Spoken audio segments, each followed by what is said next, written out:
Non, nous ne survolons pas l'Auvergne. Et ces terrils, qui rappellent des volcans, ne sont fréquentés ni par les moutons, ni par les bergers.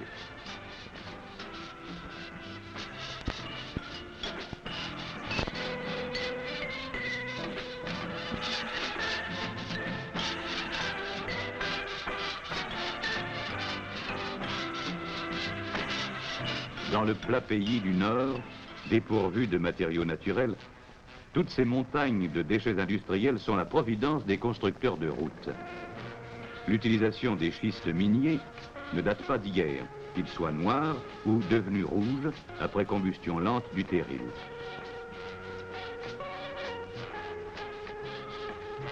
Mais depuis 1960, les cendres volantes sont devenues un important sous-produit régional à usage routier.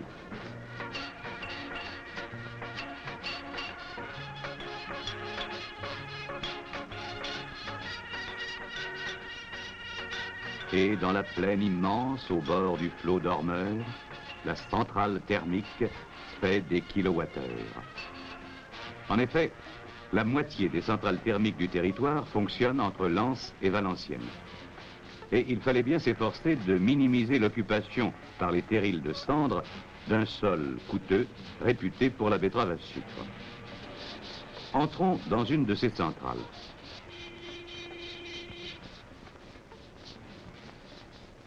Allô? Bien. D'accord.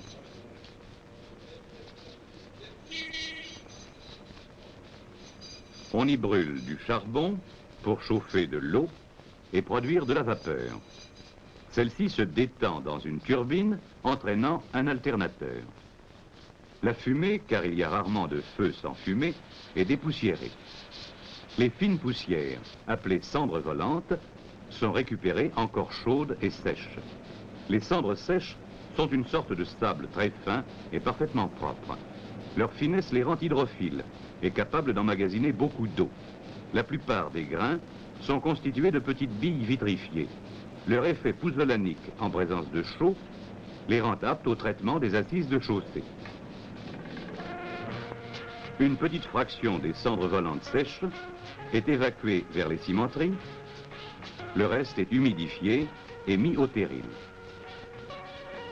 Nous allons voir quelques exemples d'utilisation de ces cendres, d'abord en remblai, puis en chaussée, enfin en béton, en notant que leur légèreté permet une économie considérable sur les frais de transport, puisqu'on met en œuvre les mètres cubes, alors que c'est à la tonne que l'on paye le transporteur.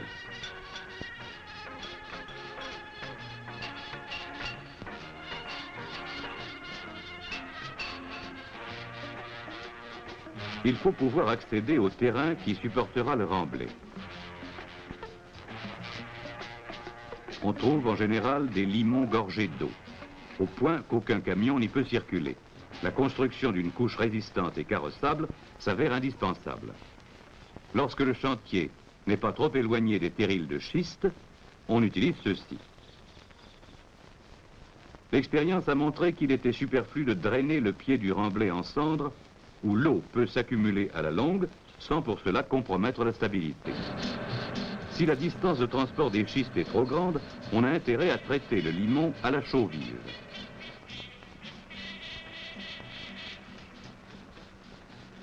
Un malaxage énergique assure le dessèchement du limon au contact de la chaux.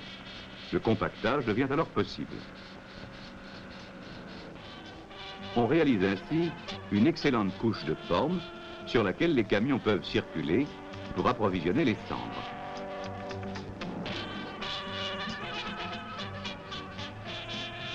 Enfin, et toujours pour rechercher l'économie maximale, une récente expérience vient d'être tentée avec succès.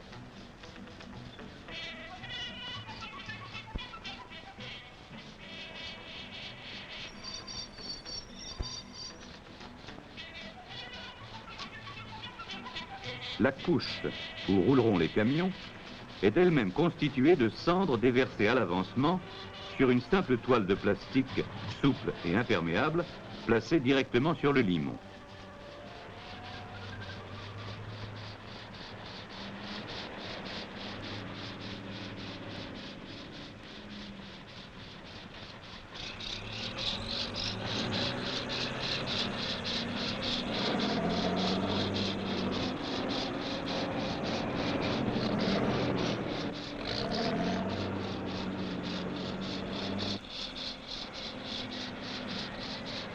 Tout le remblai est donc en cendres, mais il est à l'abri de l'eau pouvant remonter par capillarité à partir du sol support. Il faut répandre cette première couche sur un peu moins d'1 mètre d'épaisseur pour éviter toute déformation au passage des camions et des compacteurs.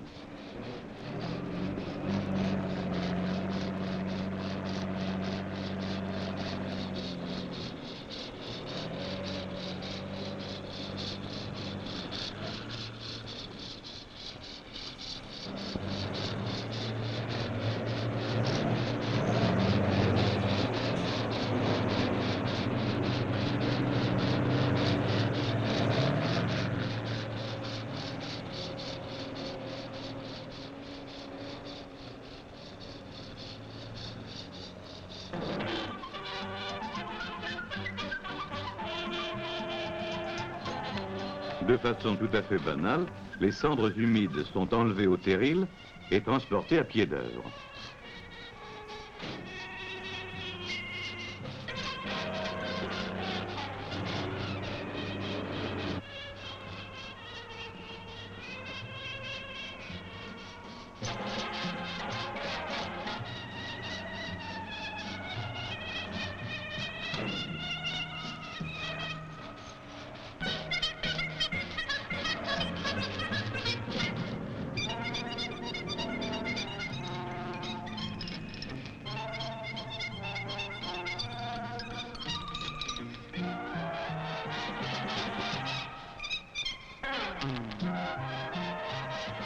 Le répandage est fait aux bulles légers, en couches de 30 à 40 cm d'épaisseur.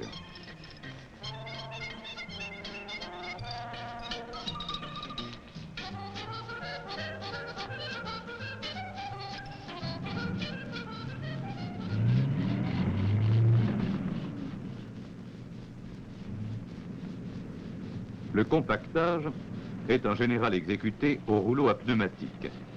En effet, de nombreux étalonnages d'ateliers de compactage ont montré que les rouleaux vibrants n'étaient pas plus efficaces et qu'en tout cas, seuls les engins à billes de gros diamètre étaient à retenir. Les cendres pouvant emmagasiner beaucoup d'eau, le chantier n'est pas arrêté par temps de pluie. Un temps sec, fort heureusement assez rare dans la région, est bien plus gênant. Et les cendres volantes volent vraiment.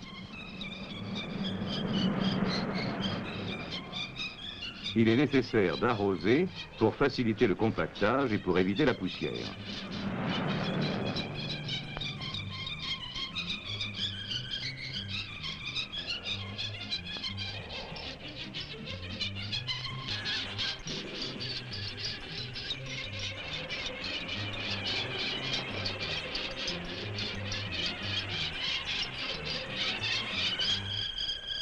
La tenue des talus, une fois l'ouvrage terminé, s'accommode mal des longues périodes pluvieuses ou des orages violents.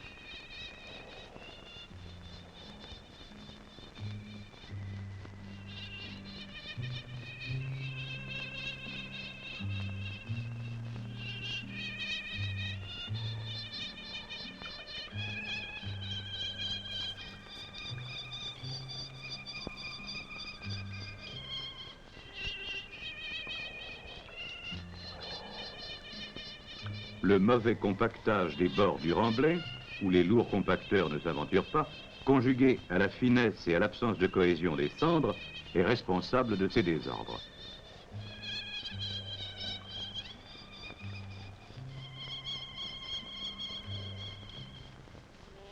Ah, quelle imprudence! Ah, on vient de dire que le bord était mal compacté. Une solution consiste à essayer de mieux compacter les bords du remblai. Pour cela, on utilise un compacteur stable et léger, n'hésitant pas à s'approcher de la bordure.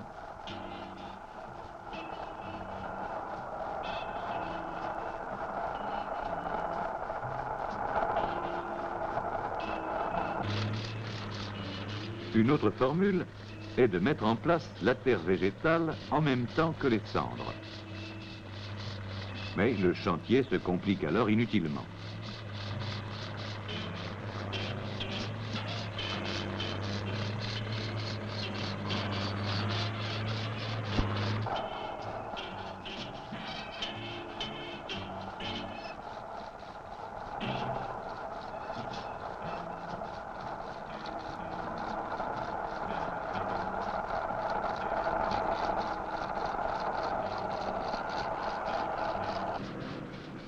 il est préférable de monter le remblai avec une surlargeur, puis de découper les talus à leur forme définitive, soit à la dragline ou à la pelle, si la pente est de 1 pour 1, soit aux bulles, si la pente est plus faible.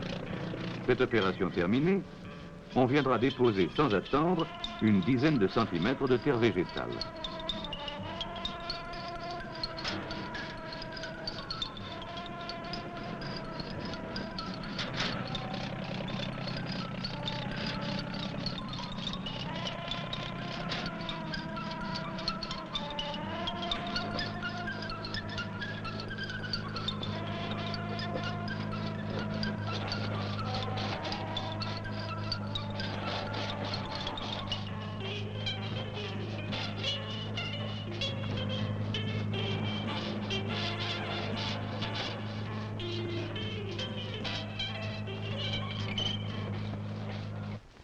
Enfin, la solution la meilleure et aussi la plus économique est d'engazonner directement le talus de cendre après réglage à la pente voulue.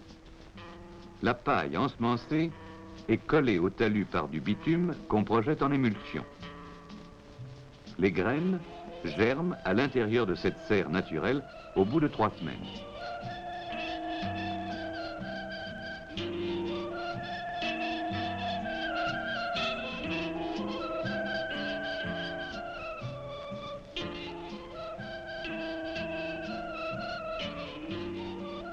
Quant à la partie supérieure du remblai, elle est traitée en place avec un liant hydraulique pour en faire une bonne couche de forme.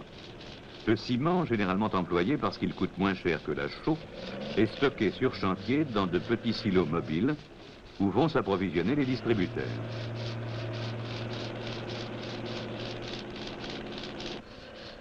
Il est répandu mécaniquement à raison de 6 à 7% par rapport au poids sec des cendres.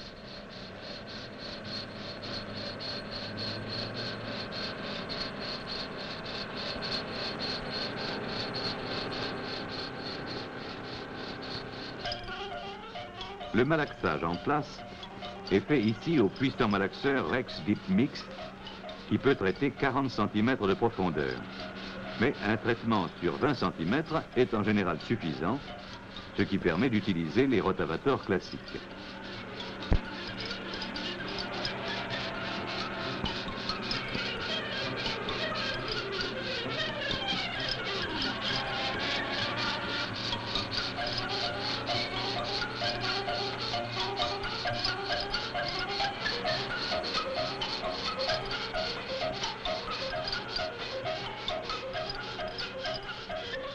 Il ne faut pas commencer le compactage avec un rouleau trop lourd. Il risque de s'enfoncer dans les cendres très poisonnées. L'idéal est de disposer de 2 compacteurs, un léger et un lourd.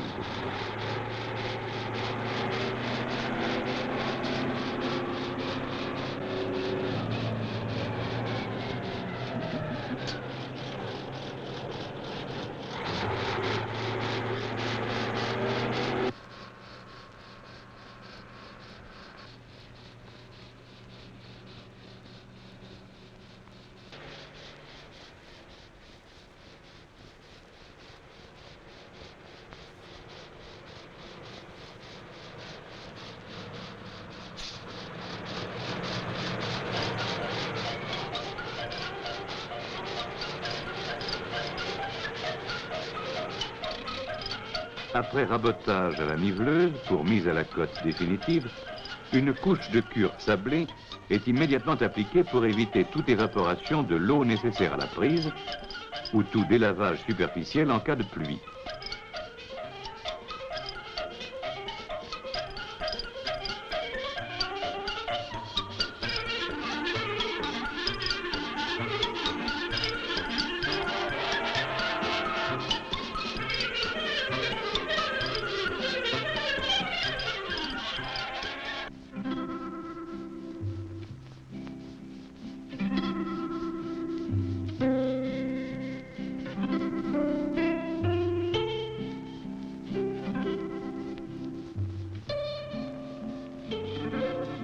Même en janvier, s'il ne gèle pas, les remblais continuent de monter.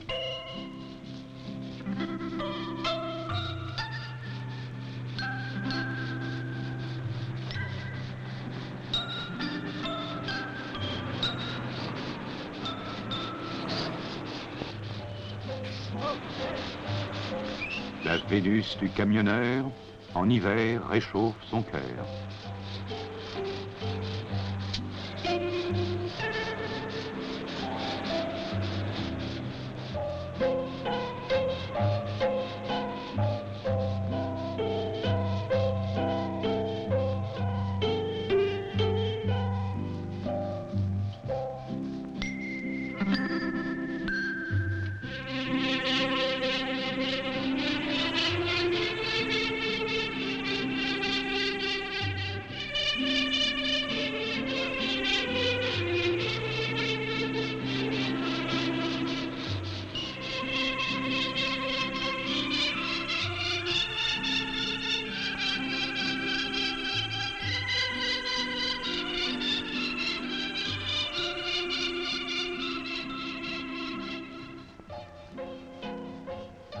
En matière de traitement d'assises de chaussée où interviennent les cendres, deux tendances se dessinent à l'heure actuelle.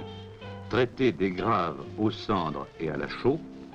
Dans ce mélange, les cendres sont en faible proportion. Traiter les cendres au laitier granulé et à la chaux. Les cendres sont alors en forte proportion dans cette association. Suivant les cas, les centrales de malaxage seront installées ou au terril ou sur chantier.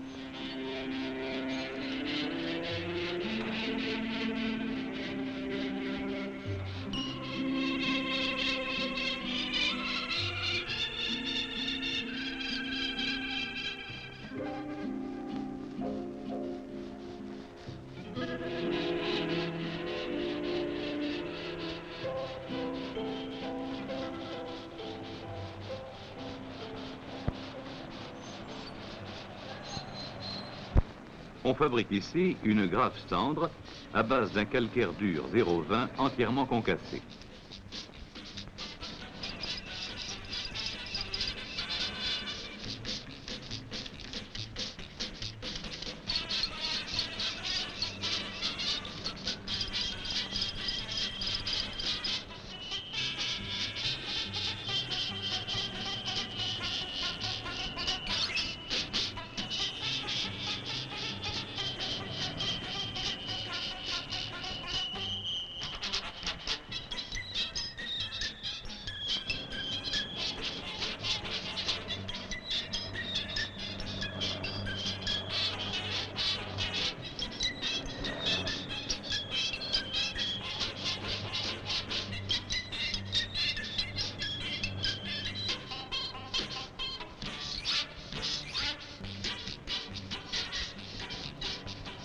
La centrale de malaxage, du type continu à dosage volumétrique, débite à la cadence de 200 tonnes à l'heure.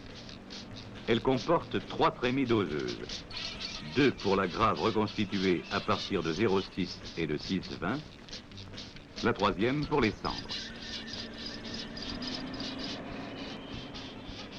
La chaux nécessaire à l'action pouzzolanique des cendres est stockée dans un vaste silo. Elle est reprise par une vis d'Archimède, puis déversée sur la bande transporteuse, amenant graves et cendres au malaxeur situé en position basse.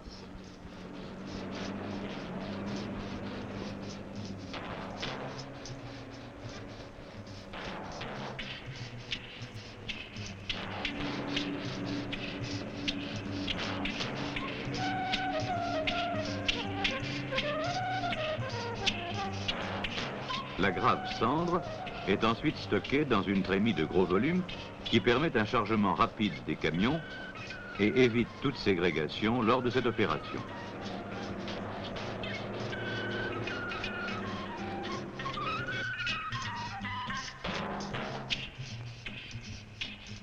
Ce mélange comportant 85% de grave, 13% de cendre et 2% de chaux offre à la mise en œuvre la souplesse commune à tous les mélanges à prise lente.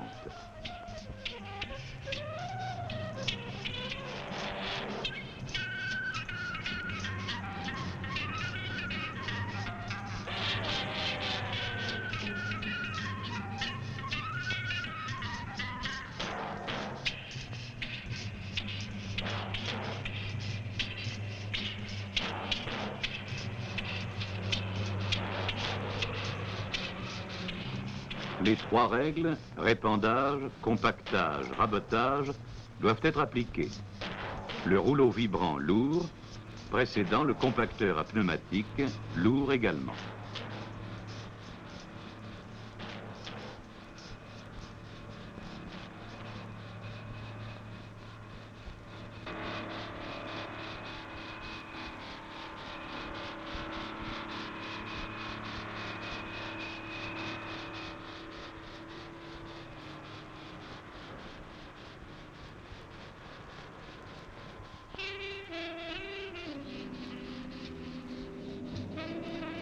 Cette composition régionale, principalement employée en fondation et surtout en couche de base de chaussées lourdes, a également été expérimentée en renforcement de chaussées sous circulation sans présenter de difficultés particulières.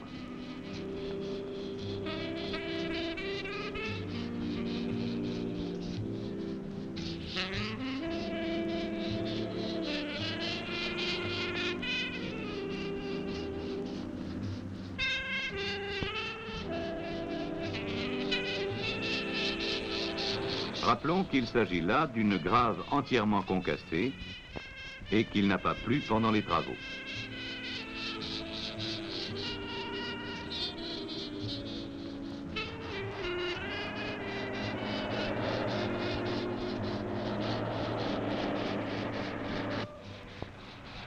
Les cendres traitées au laitier granulé et à la chaux, comme les graves cendres ou les graves laitiers, sont fabriquées avec les mêmes matériels. Ici, la centrale continue à dosage volumétrique est équipée d'un système de contrôle pondéral. Le mélange, dosé à 75% de cendres, 20% de laitier et 5% de chaux, ne peut cependant pas être employé en toute saison. Il est préférable de ne pas l'utiliser en hiver. On peut toutefois accélérer son durcissement en incorporant du gypse pour travailler aux approches de la mauvaise saison.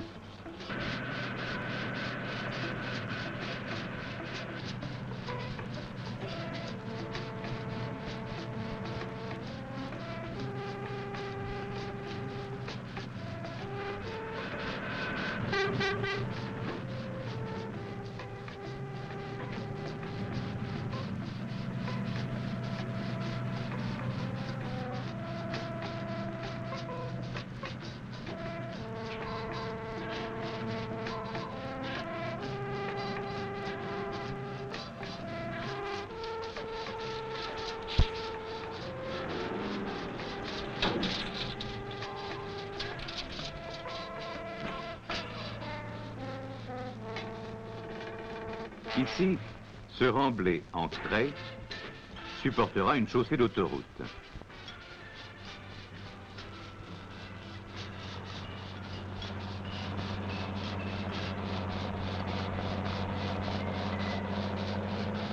La mise en œuvre en couche de fondation pour chaussées lourdes est tout à fait classique, depuis le répandage aux bulles ou à la niveleuse jusqu'à la couche de cure.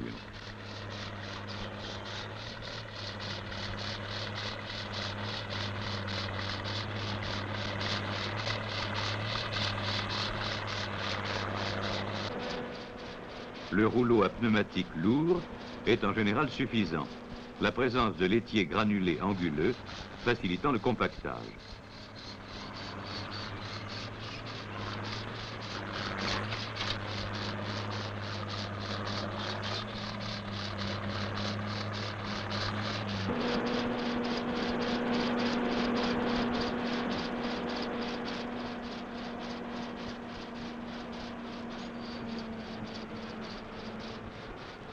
L'arrosage est parfois nécessaire par temps sec. Le rabotage pour mise à la cotte est toujours indispensable pour éviter un feuilletage néfaste à la tenue de la couche.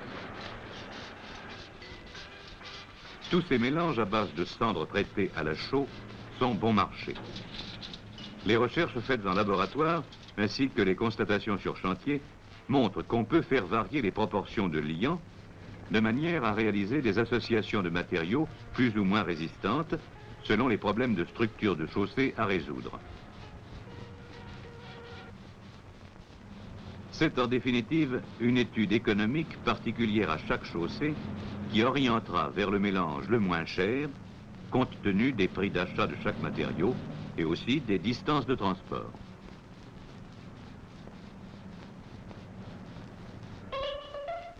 Ici, l'assise unique d'un parking très proche de la carrière est en grave cendre, recouverte d'un tapis très mince.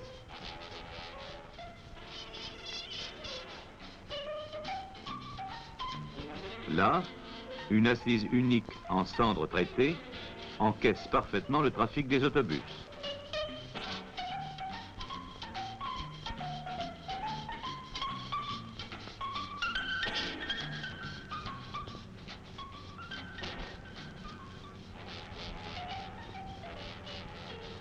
Et les sportifs joueront sur un terrain également en cendre traitée, bénéficiant eux aussi d'une technique régionale bien au point.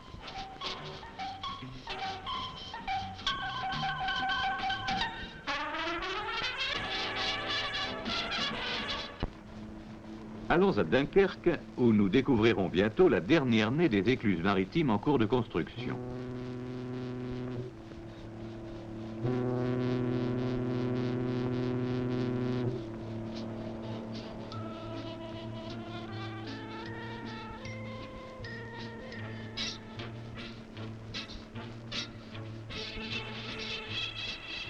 Les divers bétons sont composés de cailloux et de sable provenant des dragages de la Manche au large des côtes anglaises, de cendres volantes et de ciment et d'eau.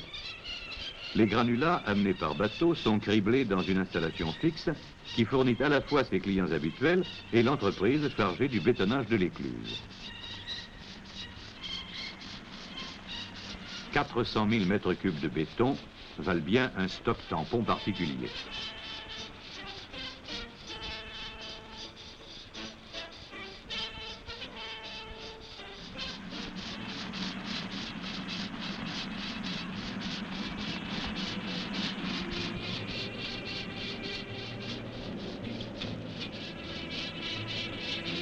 Un tapis transporteur de 2 km emporte alternativement cailloux et sable sur le chantier où ils sont stockés.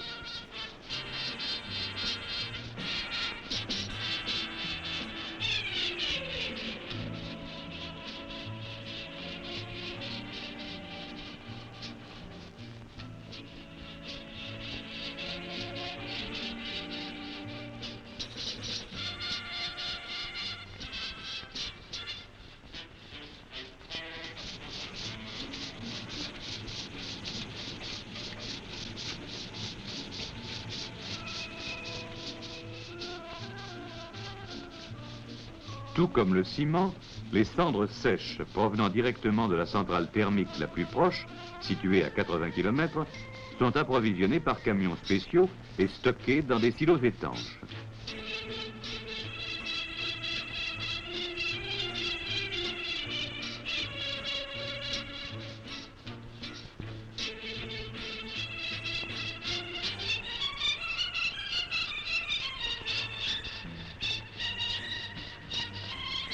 Alors que les granulats sont acheminés par tapis jusqu'à la bétonnière, cendres et ciments y sont envoyés dans des tuyaux par un courant d'air.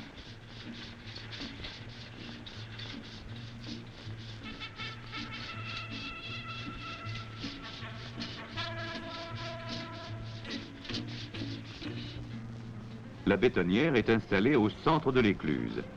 Le béton frais est transporté à pied d'œuvre au moyen de petits camions bennes spécialement aménagés. On utilise la grue pour bétonner en élévation. La cadence moyenne de bétonnage s'est établie à 1200 mètres cubes par jour pour 20 heures de travail, ce qui revient à dire que la bétonnière est utilisée à 60% de sa cadence maximale de fabrication. Et dis donc, allez, j'aurai ma casse-croûte à l'heure. Viens, ouais.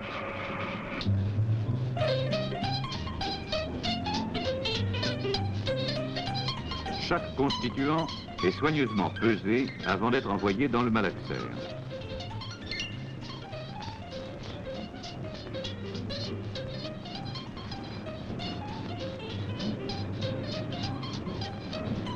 Les cendres sont dosées à 80 kg par mètre cube de béton et ensuite introduites dans le malaxeur avant le ciment.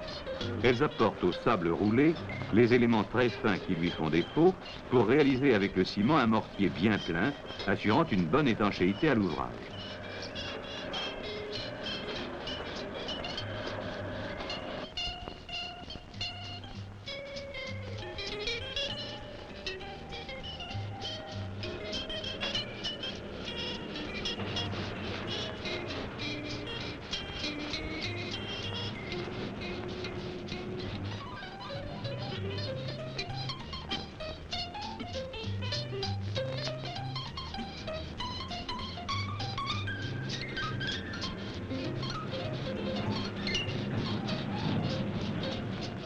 Suivons ce camion.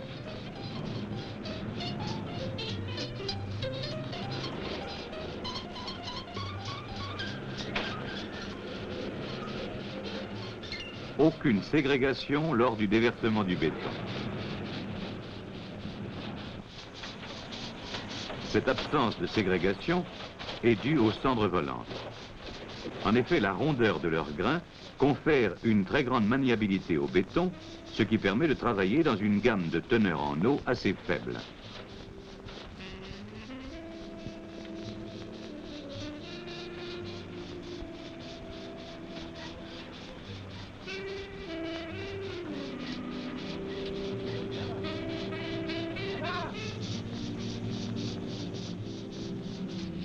Par ailleurs, et grâce à cette basse teneur en eau, les résistances seront élevées.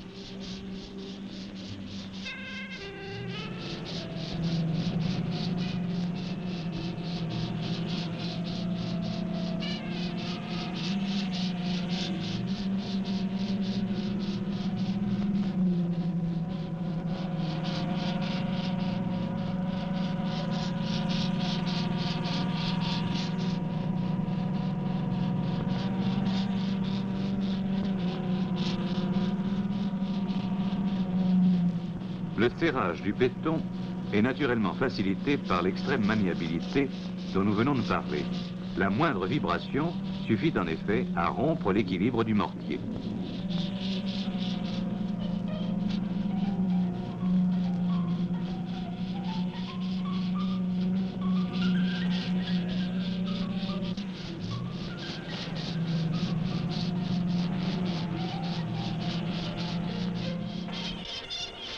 Le bétonnage de cette écluse, longue de 420 mètres, durera 18 mois.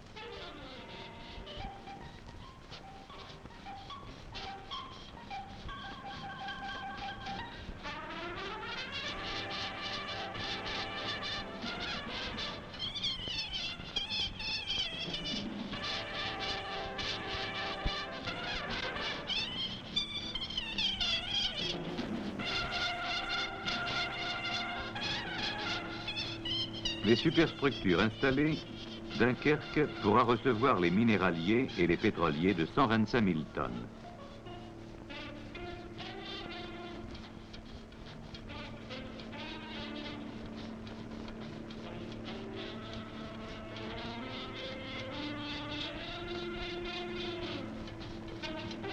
Au cours des seules années 1969 et 70, plus de 2 500 000 tonnes de cendres ont été employées dans la région Nord-Pas-de-Calais pour construire des remblais, des assises de chaussée et des ouvrages en béton. Ainsi, la totalité de la production régionale disponible pour ces usages s'en trouva consommée. La meilleure façon de supprimer les futurs terrils n'est-elle point d'utiliser les cendres ?